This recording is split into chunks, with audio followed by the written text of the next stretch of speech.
AK folding knife. $10, 5-inch blade.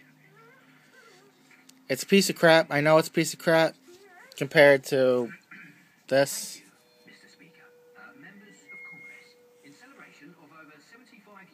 You know, Benchmade 275 Adamus, or this Benchmade 741 Onslaught. But it's got a 5-inch blade. I really wanted a 5-inch blade knife. The only other 5-inch blade knife I saw that I liked was the SOG Pentagon Elite 2.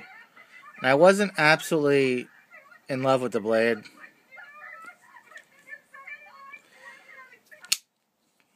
Here's a size comparison.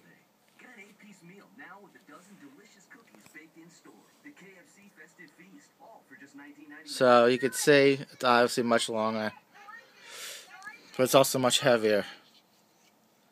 The fit and finish isn't great.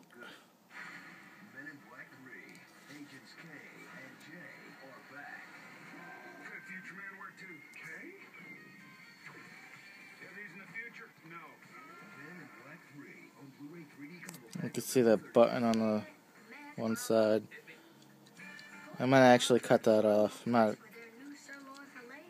never going to use it as a bayonet, and it doesn't even fit on guns, I read.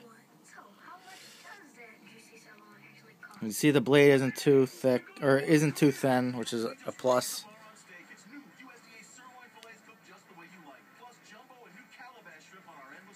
I stropped it a little, so it's very sharp now.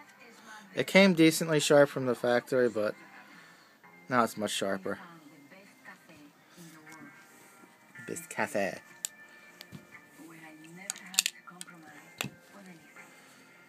I'm saying for $10 you get a lot of knife, so it's up to you to choose. I mean, I know it's not a good knife. I got my good knives, but I wasn't looking for a good knife. I was looking for a knife with a 5-inch blade, and this fit the bill. And it was $10. I mean, come on.